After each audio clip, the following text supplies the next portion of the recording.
In the heart of America, where the wild meets the cultivated, a silent war rages.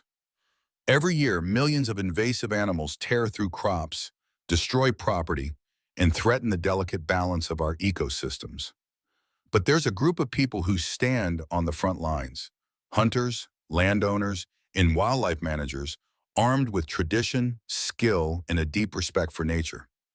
If you want to see the real story behind America's most dangerous hunts, hit subscribe now and join us as we dive into the world of predator control, invasive species, and the untold stories of the wild. Hunting is more than just a sport in the United States. It's a way of life. With over 14.4 million Americans participating, hunting accounts for nearly 6% of the population aged 16 or older.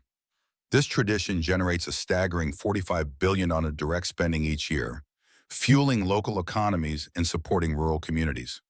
From equipment and licenses to guided trips and conservation efforts, hunting is woven into the fabric of American culture. But beyond the economic impact, hunting plays a crucial role in wildlife management. Invasive species like wild boar, predators like brown bears, and pests like prairie wolves pose serious threats to agriculture, livestock, and native wildlife. Hunters are often the first line of defense, helping to control populations and protect both land and livelihoods. The history of hunting in America is deeply rooted in survival, sustenance, and stewardship. Early settlers relied on hunting for food, clothing, and protection. Over time, hunting evolved into a regulated activity, balancing tradition with conservation.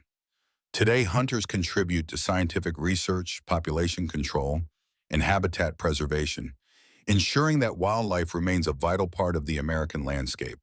In the heart of America, a relentless battle rages between man and nature. Wild boar, brown bears, prairie wolves, white-tailed deer, and even baboons.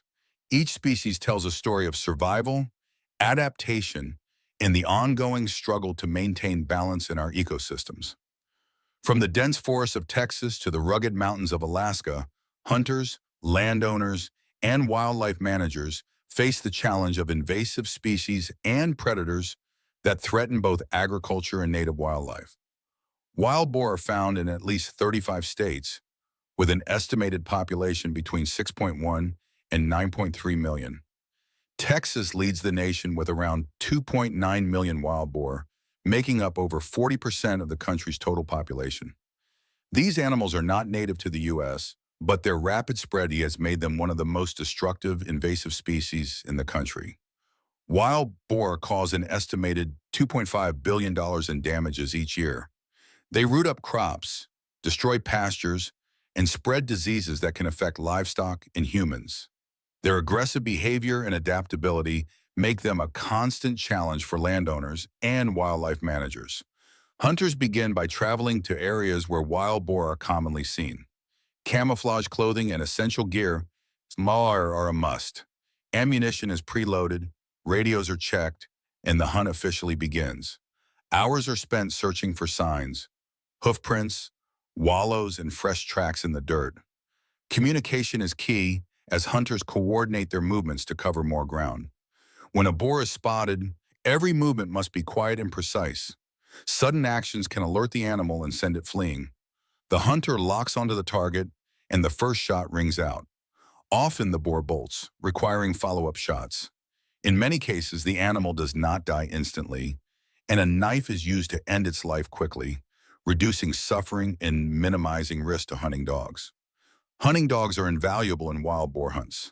They track the boar by scent, flush them out into open areas, and hold them until the hunter arrives. Bow hunting is another popular method, requiring hunters to get within 11 to 27 yards. The thick hide of wild boar demands excellent aim, targeting vital organs like the heart or lungs. Bait is scattered to lure the boar, and hunters wait patiently for the perfect shot.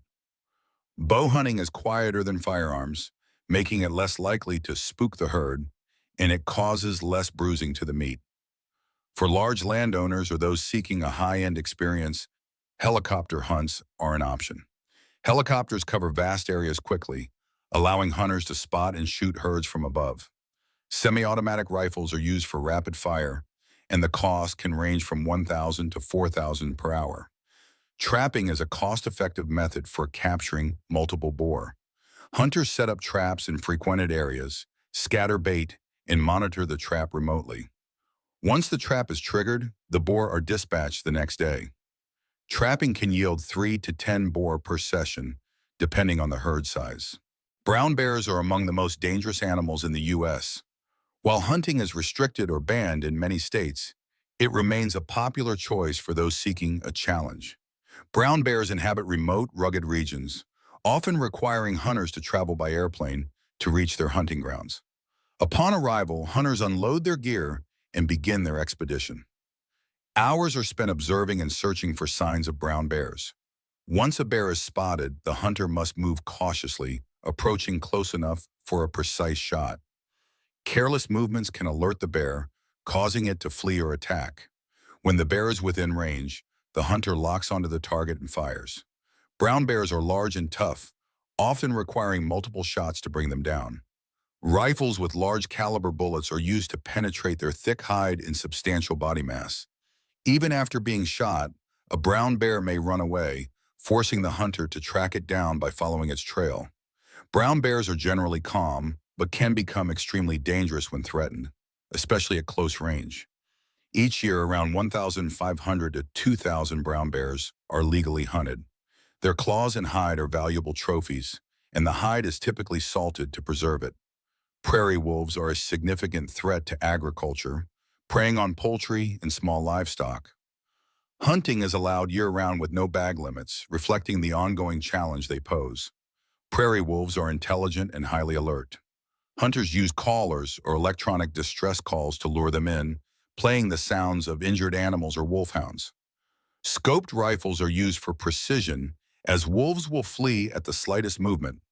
When a wolf is drawn in by the call, the hunter makes a sharp sound to grab its attention, creating the perfect moment for a shot. Traps are a common method for removing prairie wolves. Steel leg hold traps are set into the ground, covered with soil, and baited to lure the wolves. When caught, the wolf is usually injured but still alive, requiring immediate dispatch with a firearm. Trapping is inexpensive and effective, but it can leave the animal suffering for a long time. Each year, prairie wolves cause over $100 million in economic losses, and around 500,000 are killed annually. The U.S. government spends hundreds of millions on population control programs, but their intelligence and adaptability make them a persistent challenge.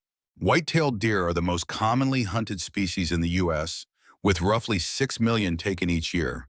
They are found across nearly all states, with Texas and Wisconsin leading in population. Hunters use tree stands for elevated observation, scattering bait to lure deer into the hunting area. Calls that mimic the sounds of running bucks or deer vocalizations are used to attract males. When the target is within range, the arrow is released, embedding in the deer's body. Struck deer often run away, requiring careful tracking. White-tailed deer meat is highly prized for its protein and low cholesterol.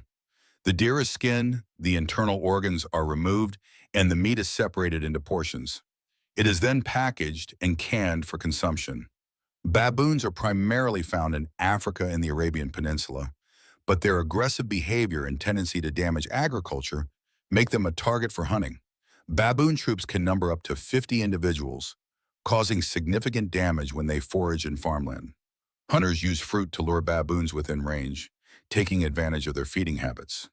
When a baboon is shot, the entire group often scatters, limiting the number taken per trip. Local tribal people use handmade arrows coated with poison to increase lethality.